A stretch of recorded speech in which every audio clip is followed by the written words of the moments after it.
Director అనేవారు ఎంత పెద్ద స్టార్ అయినా సరే, ఎంత చిన్న స్టార్ అయినా సరే, డైరెక్టర్గా తీసుకునే టేకింగ్లో ఉంటుంది. నీకు ఇదంతా ఇప్పుడు నువ్వు ఒకప్పుడు చేసింది పక్కన పెట్టేసే, అది కాదు.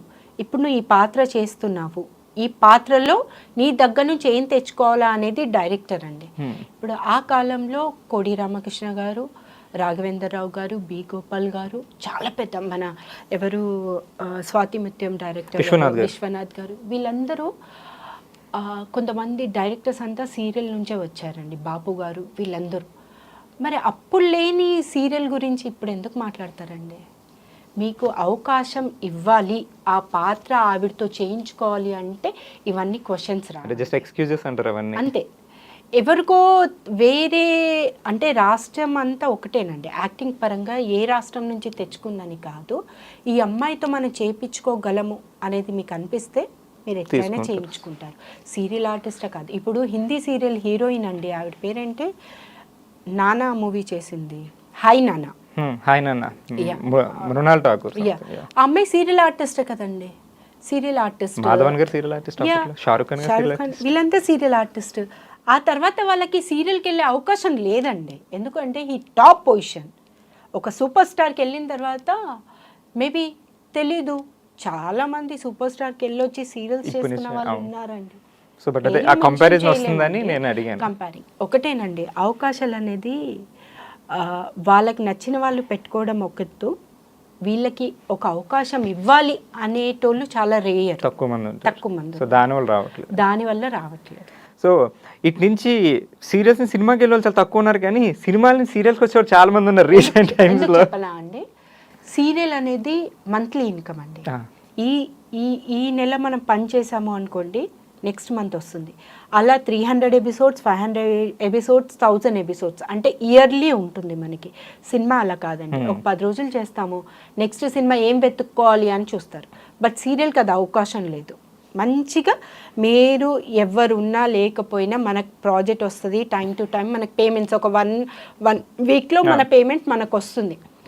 సో సినిమాలు వెళ్ళి అడుక్కోవాల్సిన అవసరం లేదు కదండి, సేఫ్ జోన్ ఇది, సేఫ్ జోన్.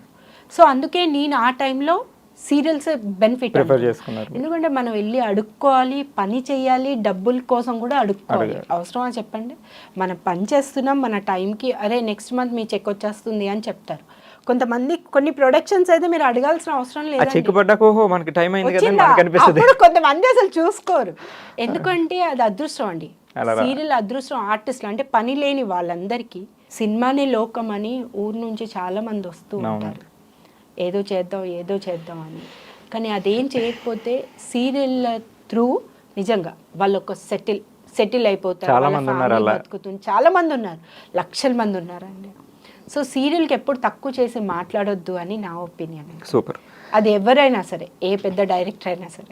ఇప్పుడు ప్రజెంట్ అయితే ఒకప్పుడు మరి తెలియదు, ఇప్పుడు బయట రాష్ట్రాలు హీరోయిన్స్ ఎక్కువ అయిపోయారు మన తెలుగులో. సో కాంపిటీషన్ పెరిగిపోయింది. సో ఇక్కడ ఉన్న తెలుగు ఆర్టిస్టులకి ఇవ్వట్లేదు, కొంచెం బ్యాడ్ న్యూస్ అండి, నాకు బ్యాడ్ ఎక్స్పీరియన్స్ అనుకోండి. అంటే ఇక్కడ ఉన్న వాళ్ళు కొంతమంది ప్రొడక్షన్స్ ఏం చెప్తున్నారు అంటే మాకు సపోర్ట్ చేయరండి తెలుగు ఆర్టిస్టులు. అది హీరోస్ కానివ్వండి, హీరోయిన్స్ కానివ్వండి, ఫాదర్ మదర్ క్యారెక్టర్స్ కానివ్వండి, సపోర్ట్ చేయరు. ఎలాంటి సపోర్ట్ కావాలి నా క్వశ్చన్, ఎలాంటి సపోర్ట్ కావాలి? ఇప్పుడు కన్నడ నుంచి హీరోయిన్స్ తెచ్చుకున్నారు, 15 days ఇక్కడ ఉండదు, 7 days, 7th day night flight వేస్తారు, వెళ్ళిపోతుంది, నెక్స్ట్ డే వస్తారు. మీరు 7 days వర్క్ ఇస్తే ఏ ఆర్టిస్ట్ ప్రాబ్లం చేస్తారండి? ఇక్కడ వాళ్ళకి 7 days వర్క్ ఇవ్వరండి, అక్కడ పిలిచి ఫుల్ ఇస్తున్నారు. ఇక్కడ తెలుగు అమ్మాయిలు మాకు ఈ అడ్జస్ట్మెంట్లు ఉన్నాయంటే, ఇప్పుడు పండగ ఉందండి, మీరు గ్యాప్ ఇస్తే లేదండి మీకు టెలికాస్ట్ లేదు అని అంటే కోఆపరేట్ చేస్తారు. టెలికాస్ట్ ఉన్న తర్వాత కూడా కోఆపరేట్ చేయాలంటే ఎలా అండి? మీరు రేపు షూటింగ్ ఉందా లేదా కూడా ఇప్పుడు నాకు తెలీదు, ఇప్పటివరకు. ఇప్పుడు నేను వెయిట్ చేస్తున్నా, నా షెడ్యూల్ ప్లాన్ ఉంది, ఈ 3 days షూటింగ్ లేదని నేను కాల్ చేసి అడిగాను, వాళ్ళు చెప్పలేదు. సో రేపు షూటింగ్ ఉందా లేదా కూడా తెలీదు. మాలాంటి ఆర్టిస్టులు వారానికి 2 రోజులు పనిస్తే ఎలా బతకాలండి? మీరు సపోర్ట్ చేయలేదు అంటున్నారు. అదే 7 రోజులు మీరు పని ఇవ్వండి, 7 రోజులు 5 రోజులు అండి మీకు షూటింగ్ ఉంటుంది అని మీరు చెప్పండి, చేస్తారు. అట్లా ఏం లేనప్పుడు పాపం వాళ్ళు డిపెండ్ ఆఫ్ ఈ ప్రొఫెషనల్లో ఓన్లీ దీని మీద కంప్లీట్ డిపెండెన్స్ అయితే కొంచెం ఇబ్బంది. ఉండాలి కదండి. సపోర్ట్ ఇప్పుడు తెలుగు అబ్బాయిలు ఎంతమంది చేయట్లేదండి. కన్నడ హీరోలు ఓకే, హీరో హీరోయిన్ మీకు ఫ్రెష్ కావాలి, మీరు తెచ్చుకున్నారు. మళ్ళీ సైడ్ ఆర్టిస్ట్లు అంటే హీరో మదర్ కూడా కన్నడ, హీరోయిన్ మదర్ కూడా కన్నడ, హీరోయిన్ ఫాదర్ కన్నడ, చిన్న చిన్న పిల్లలు కూడా కన్నడ. సో మరి వాళ్ళకి అకామిడేషన్ ఇస్తారు, ట్రాన్స్పోర్ట్ ఛార్జెస్ ఇస్తారు, ఫుడ్ అన్నీ చేస్తారు. మరి అప్పుడు మేము ఇక్కడ 15,000 అడుగుతా అబ్బా ఎక్కువ అండి అని మాట్లాడతారు. ఇదేమైనా సిల్లీ రీజన్ అండి ఇది? లాలా కూడా లంబడి పిల్ల అని ఒక సాంగ్ ఉంది కదండి, దానికి మీకు ఒక అనుబంధం ఉందన్నారు, అది ఏంటది అసలు? ఇది నేను స్కూల్ డేస్లో 7th స్టాండర్డ్లో ఉన్నప్పుడు దూరదర్శన్కి చేశానన్నమాట. ఏ ఇయర్ అండి? దూరదర్శన్లో అది నేను 7th స్టాండర్డ్లో స్కూలింగ్ అప్పుడు మా తెలుగు మాస్టర్ గారు ఆయన దూరదర్శన్లో అడిగి ఆయన ఇలా చేద్దాము అని చెప్పారనమాట. సో నేను ఒక 3-4 గర్ల్స్ చేసాము, ఆ లంబాడీ డ్రెస్ వేసుకొని సేమ్ గెటప్ కూడా సేమ్ చేసి చేసాము. అప్లాస్ బాగా వచ్చిందా? చాలా అసలు. అయితే మీరు ఇండస్ట్రీకి రాకముందే మీరు ఆల్రెడీ దూరదర్శన్ కనిపించారు ఫస్ట్. 7th క్లాస్లో ఉండగా దూరదర్శన్లో ఫస్ట్ ఎంట్రీ అది అరంగేయడం అదనమాట ఒక సాంగ్. సూపర్, మంచి ఎక్స్పీరియన్స్ అది.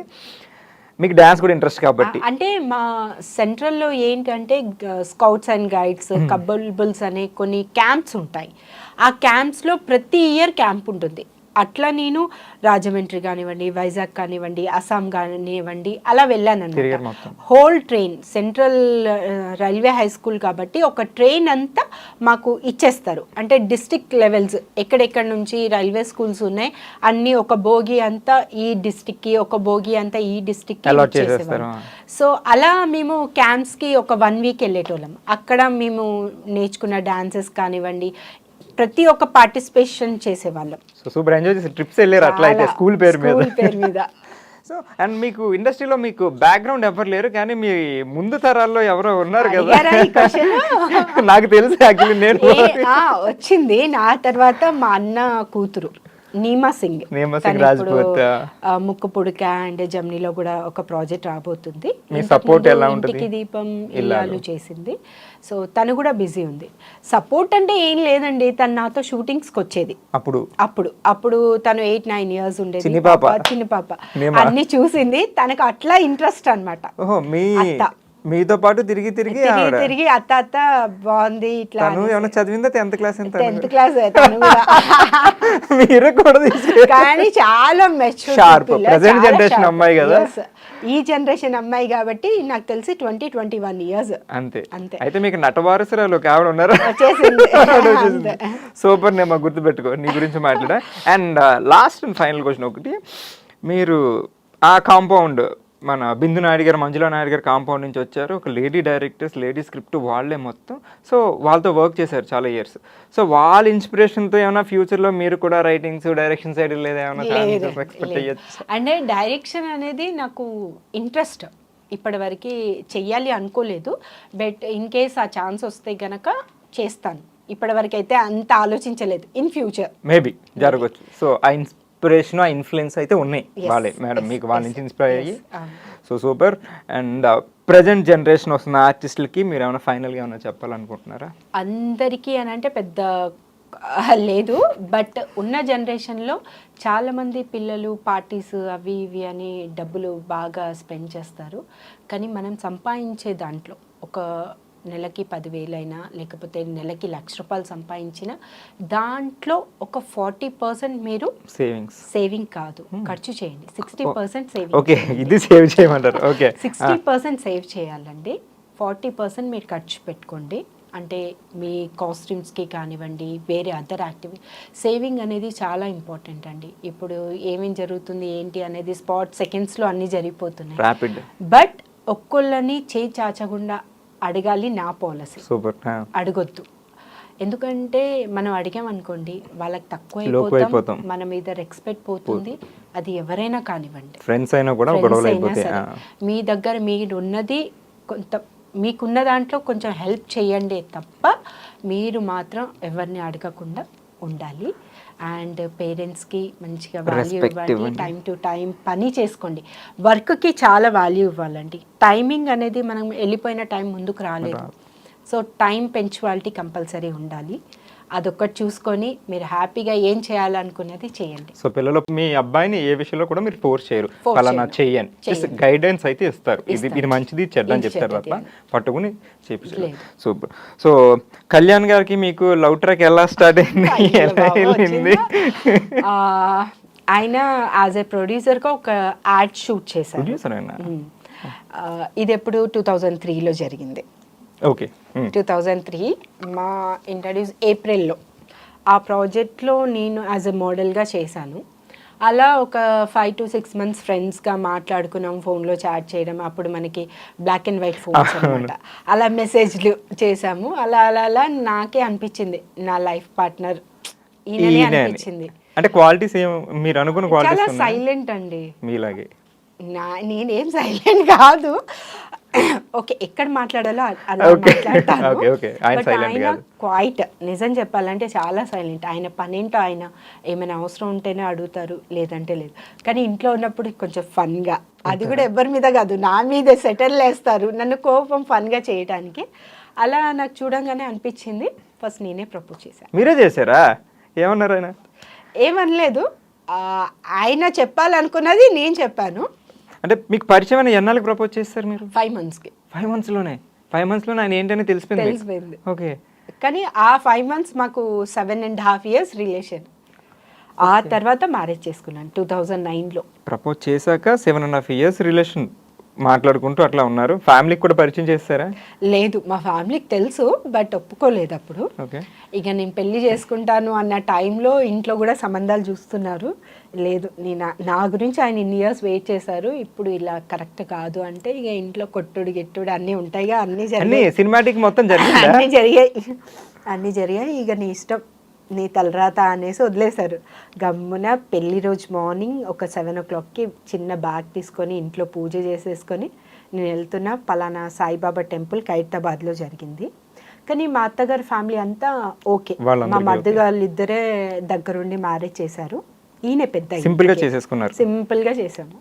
సో పెళ్ళైన తర్వాత నెక్స్ట్ డే ఈవినింగే మా అక్కగారు కాల్ చేశారు. నన్ను ఇదేదో నిన్న చేస్తే అందరు కలిసి ఉండి చేసుకోవచ్చు పెళ్ళి అనేసి. ఆ తర్వాత ఇక నార్మల్ అయిపోయింది ఇంకా లైఫ్. సో ఈ మ్యారేజ్ తర్వాత ఎట్లా ఉందండి లైఫ్? మ్యారేజ్ ముందు ఓకే, మీకు ఇండస్ట్రీలో ఉన్నారు, ఓకే. ఇండస్ట్రీలో పెళ్లి తర్వాత కొన్ని ఇబ్బందులు ఉంటాయని మనకు తెలుసు. ఉంటాయండి. అంటే అది అడ్జస్ట్ అవ్వడానికి నాకు లేదంటే 4.5 years పట్టింది. అంటే మన టైమింగ్స్ మనకే తెలీదు. 12 to 14 hours, మార్నింగ్ వెళ్ళిపోతాను, నైట్ వస్తాను. సో మా అత్తగారు ఆవిడ అనే కాదు కానీ ఇప్పుడు చుట్టుపక్కల వాళ్ళు ఉంటారు, ఏంటి మీ కోడలు ఇట్లా వెళ్ళి వస్తుంది, ఈ కాస్ట్యూమ్స్ వేసుకుంటుంది. నేను క్యాజువల్గా వెళ్తాను, జీన్స్ అండ్ టాప్ అలా అనేసి పెద్ద ఓవర్ స్కర్ట్స్ గిట్స్ అలా కాదు, సింపుల్గా వెళ్తాను, సింపుల్గా వస్తాను. మరి చుట్టుపక్కల వాళ్ళ ఇంట్లో ఏంటో పరిస్థితి వాళ్ళకి తెలీదో ఏమో తెలీదు, కానీ చుట్టుపక్కల ఏమవుతుంది అనేది వాళ్ళకి ఇంపార్టెంట్. ఇలా వెళ్తుంది అలా వస్తుంది అనేసి వాళ్ళు చెప్పడం, ఈవిడ కూడా ఏంట్రా అనేసి మా వారికి చెప్పడం, అలా చిన్న వచ్చాయి. తర్వాత మా మర్ది వాళ్ళు కూడా లేదమ్మా ఈ రోజుల్లో ఇదంతా కామన్, అవన్నీ మనకు అనవసరం, మన పని మనం చేసుకుంటూ వెళ్ళిపోవాలి, నువ్వు లైట్ తీసుకో అని వాళ్ళు కూడా మా అత్తయ్య గారు చెప్పడం. ఆ తర్వాత స్టేబుల్గా స్టాండర్డ్గా అయిపోయింది. మాది జాయింట్ ఫ్యామిలీ. మొత్తం వీళ్ళు 3 brothers, ఒక సిస్టర్ మ్యారేజ్ బిఫోర్ నా మ్యారేజ్ ముందే అయిపోయింది. నేను ఇంటికి పెద్ద, 2 మర్దులు చిన్నోళ్ళు అనమాట. వాళ్ళ మ్యారేజ్ అయిన తర్వాత ఒక అతను యూకే వెళ్ళారు, కానీ వాళ్ళ వైఫ్ ఇక్కడే ఉన్నారు. ఒక పాప పుట్టిన తర్వాత యూకే కొత్త షిఫ్ట్ అయ్యారు. కానీ మిడిల్ బ్రదర్ వచ్చి ఒక 2 years ఉన్నారు, మళ్ళీ ఆయన కూడా యుఎస్సి వెళ్ళారు. ప్రెసెంట్ ఇప్పుడు ఎవరు వచ్చినా మొత్తం జాయింట్ ఫ్యామిలీ లాగే ఉంటుంది. సో మీది సేమ్ ఉప్పెన స్టోరీలో ఉందండి, 3 brothers. నేను ఆ సీరియల్ స్టోరీ నాకు చెప్పినప్పుడు సేమ్ అందులో 3 brothers, మీరే పెద్ద, ఇక్కడ మీరే పెద్ద కదా. చాలా మంచి సీరియల్ అది ఉప్పెన, చాలా అసలు నా హార్ట్ఫుల్ సీరియల్. ఆఫ్టర్ మొగల్ రేకులు అంటే అంత ఎమోషనల్ కాదు, కానీ ఆడవాళ్ళకి కొన్ని చాలా ఇబ్బందులు ఉంటాయండి. అది బాగా చూపించారు. ఎంత చదువుకున్నా సరే నువ్వు హోమ్ మేకర్గానే ఉండాలి, పిల్లలకి నువ్వే చేయాలి అనేది మనము ఇప్పుడు కాలంలో ఇప్పుడు ఒక 10 years నుంచి లేదు, equal to wife and husband ఇద్దరు బ్యాలెన్స్ చేస్తున్నారు. కానీ ఒకప్పుడు పాత సాంప్రదాయాలే కంటిన్యూ జరిగాయి, ఊర్లలో కూడా అలానే ఉంది, అవి బయటికి ఇష్యూస్ రావట్లేదు. సో సేమ్ కాన్సెప్ట్ అన్నమాట అది. సో ఆడవాళ్ళకు కూడా కొన్ని ఎమోషనల్స్ ఫీలింగ్స్ ఉంటాయి, వాళ్ళకు కూడా వాళ్ళు చదువుకునే దానికి వాల్యూ ఇవ్వాలి, హస్బెండ్ అర్థం చేసుకోవాలి. వేరే వాళ్ళు ఎవరు ఎలా ఉన్నా సరే హస్బెండ్ అనేది సపోర్టింగ్ అండి. హస్బెండ్ ఇప్పుడు పేరెంట్స్ని వదిలిపెట్టి డిపెండ్ హస్బెండ్ మీద బ్యాక్ బోన్ ఆయన అవుతే ఆ అమ్మాయి ఏమైనా చేయగలదు, ఏదైనా సాధించగలదు అనేది ఆ సీరియల్.